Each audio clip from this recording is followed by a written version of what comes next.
So, ayan na mga Dodge yung pearl white. Ayan. Pagkatapos niyan, yan na yung top coat. Kumbaga yung final na i-apply sa finish ng sasakyan.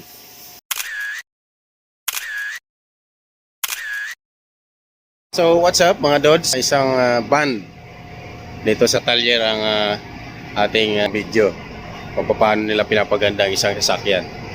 So yan guys, nandito ako sa Talyer. Ito ay isang yari na finish nila. Wow! Ayan. Kahit naman na pare finish project na.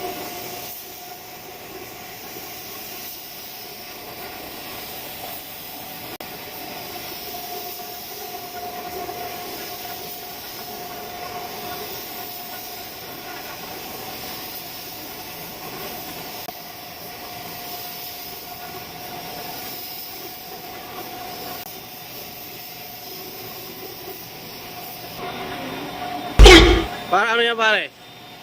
Patuyo kagad. Matuyo kagad? Okay. Kasi papatungan mo agad ng top coat. So yan. Mga dudes, yan palang ginagawa pag masyadong rush yung painting ng isang sasakyan. Binoblow, hot blower siya para matuyo agad siya at matop coat kagad. So yan guys ang ginagawa ng kanyang assistant. Magaling kang kupal ka.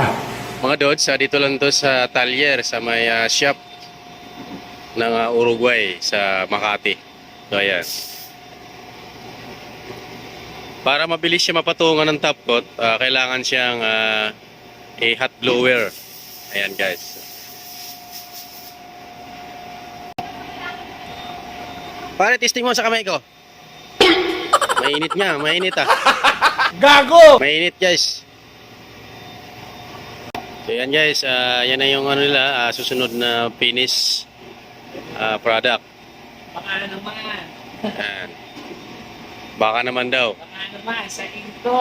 Ito na yung nila, isang nangyari na. Ayan, ano din to? Di ba pare?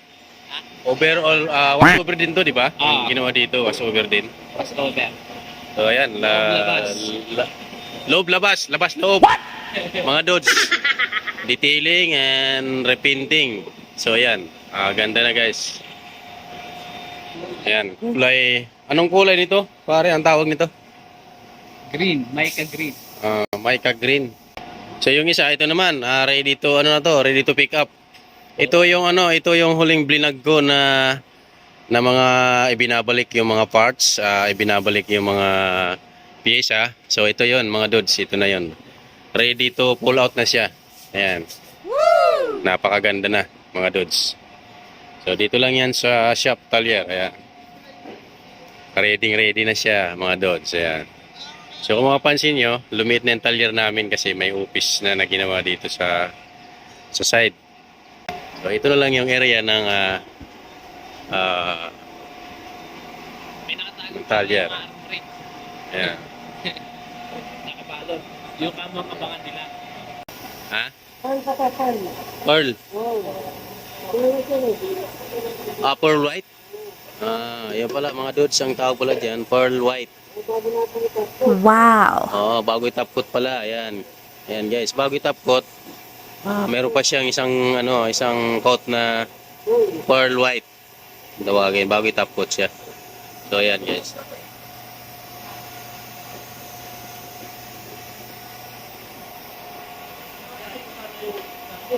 So ayan na mga Dodge yung pearl white. Ayan. Pagkatapos niyan, yan na yung top coat. Kumbaga yung final na i-apply sa finish ng sasakyan. So ayan na yung pearl white.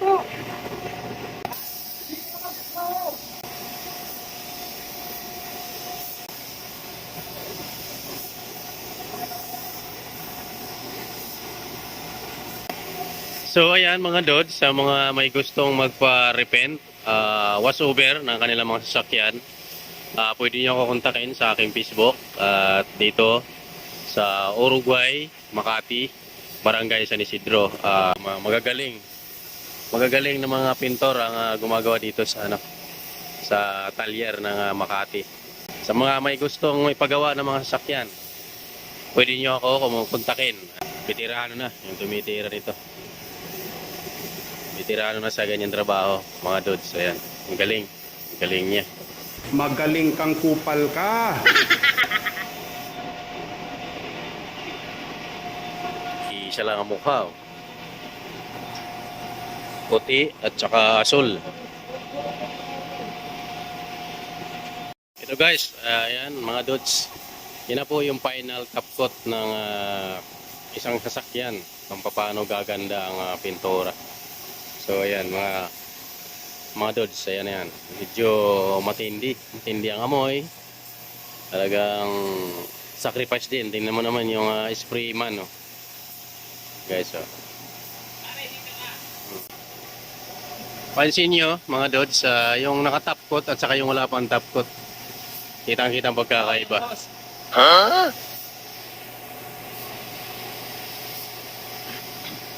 Antindi ng usok.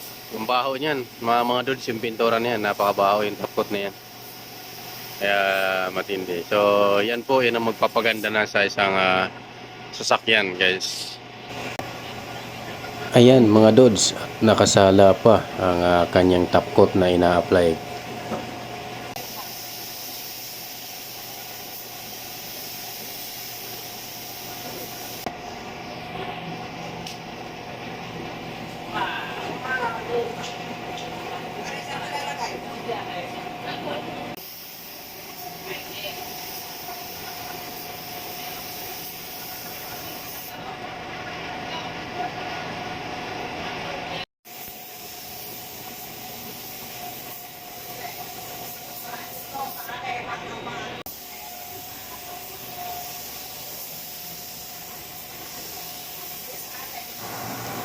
Ayan na ang top coat niya mga dudes. Ayan, at nag-glossy na siya. Dahil kakaiba na talaga ang finish kapag top coat na. So glossy na siya kung makikita nyo. What's up mga dudes? Ayan, yari na ang isang band na kanilang nire-paint. So ayan, at lagyan na lang ang tire block ang gulong. Kasi ready to pull out na naman ito guys. Yan mga dudes. Ang ganda. So ayan nga mga dudes, after niya mabapping at malagyan ng wax, at ayan, at tina-tire block na lang ng isang assistant, ng isang painter dito sa shop. So ayan guys, ready to pull out na naman ito guys.